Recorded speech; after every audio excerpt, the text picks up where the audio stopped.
Okay, so tell us a little bit about yourself and your costume.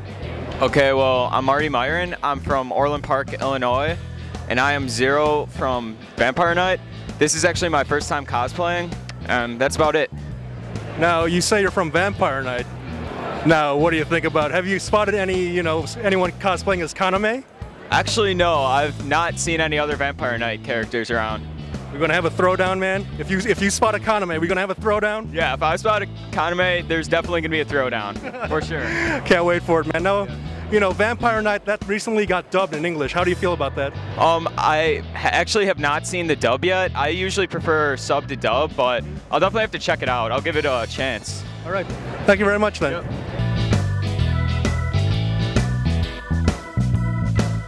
Yep. So I'm here with Steven from Archaia. I want to know, how long have you guys been around? Oh man, I've seen some of your stuff, but I don't know exactly when you guys started. Well, we've been around for about 7 years. We've been around for a long time actually, but just recently, within the last 2 years, the company was bought out by a new owner, and since that has happened, we've kind of really started to blow up and become a bigger company as a whole. So it's really only been the last 2 years that we've been kind of growing to the size that we're at now and moving in the direction that you see all around us, basically. How long have you been with the company? I've been with the company for a little over 2 years now, about 2 years and 4 months, I think. So it's kind of seemed to go by really, really quickly, which is strange. But it's very cool to be here. I started work in the industry. I interned at DC and Marvel Comics originally. But the thing that I love about working at Archaia is that we're a company that we don't do superhero comics at all. We only do hardcover original graphic novels that are non-superhero and that are new stories. So there's not many companies out there that are doing that, and we've kind of led the charge with Mouse Guard, and now we have a whole library of other fantastic titles. So it's really cool to work at a company that's kind of, I think, very forward-looking in terms of how we produce our content.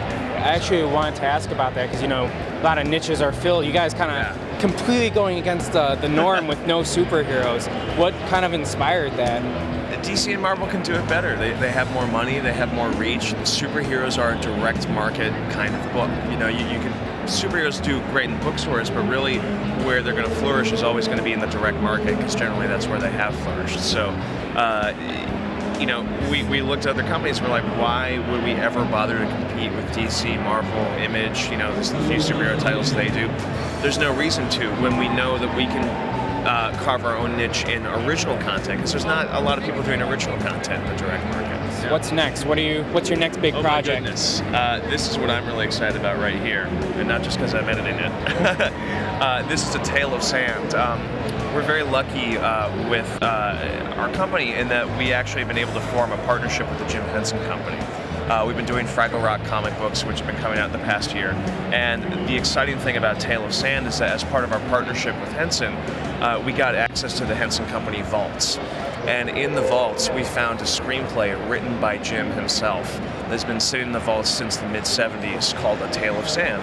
That no one has ever heard of before, no one has ever seen before. It's literally the lost Jim Henson feature film. And we're taking that screenplay and we're adapting it as an original graphic novel. It's going to be coming out this September.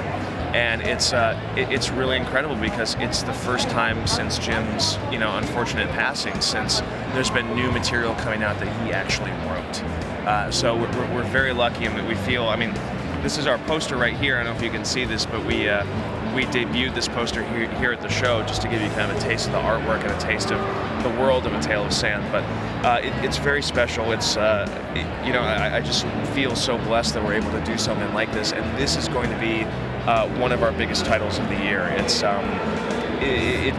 want to blow away people's expectations of what they think a graphic novel can be and what they expect from a Jim Henson property, because this is like the last thing left in the vaults that Jim did. I compare it. I'm a big Michael Jackson fan. I've compared this book to. It's like finding an album that Michael made before Off the Wall came out. It's like that lost album right before Off the Wall, or in between Off the Wall and Thriller. Kind of a very early thing. So this book is a chance for fans of Jim and fans of the Muppets to see what Henson was working on in his early creative life and what his kind of creative process was like as a young man. So it's a very cool glimpse into the creative process of a young artist. That's actually really cool. You guys kind of lucked into that. Yeah, it's been great, and the project is being supervised by Lisa Henson, who's his daughter. So we're really doing this book to honor Jim and to make something that Jim would have been proud of and that Jim would have been impressed by. So we have big expectations to live up to, but I think it's going to be a really special product. What would you recommend to anybody kind of new to your company to? Do you mind if I run over there and get a book? Oh, no problem. First, this is The Killer. This is an incredible hitman book. It's basically a noir title about a hitman who wants to get out of the game but keeps getting pulled back in, and the whole thing is done from basically the perspective of his inner monologue, essentially. So it's very dark, very disturbing. It's a French title that we brought over here, but it's definitely one of the coolest titles. If you're into crime, if you're into noir books, if you're into action and violence and anything, this is the book to read. But it's incredibly literate. It's a very, very unique take on kind of a hitman-esque type of story, seeing a guy come apart from the inside out, basically. If you're not into the more adult things, this is definitely the book you should check out, Return of the Dapper Men. This was one of our highest selling titles of last year.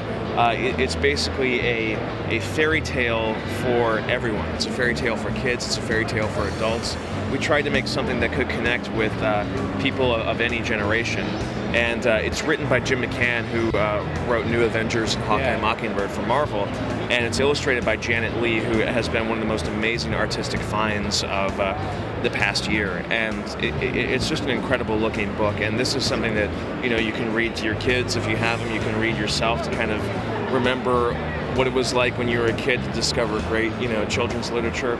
It's a very unique style. It's a really dreamscape. Yeah, it's a really unique style, really different kind of artistic method. And the thing I just love about the most also really is just the format and the size. It's kind of a very, very different size. It feels very different. We took a lot of care and time in how we actually designed it. So I'm really happy with how it turned out. But these are two very easy books to get into if you've never read an Archaia title before, because they're self-contained. This one's $20, this one's $25. They're available at Archaia.com or at Amazon.com or comic book stores near you. And it's a great way to start getting into our books. Okay, well, thank you for talking with us. Thanks so much for the interview. I appreciate it. No problem.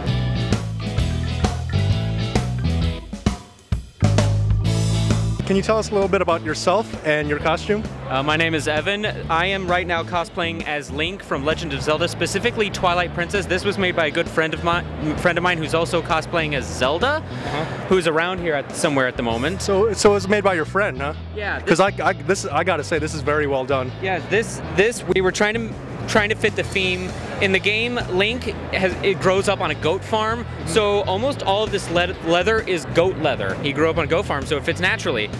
So is Twilight Princess your favorite Zelda then?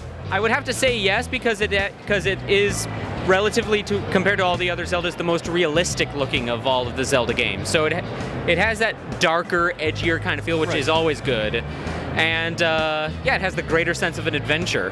Are you stoked for Skyward Sword then? I am absolutely stoked for Skyward Sword, and I will say that I would like Nintendo to delay this game as much as possible, because then it just proves that they're committed to actually making it good and ironing out all the bugs. Okay, one last question before we go. Your favorite Zelda weapon? You get one. The double claw shot. Because you're Spider-Man? I would have to say Scorpion. Okay, thank you very much. You're very welcome.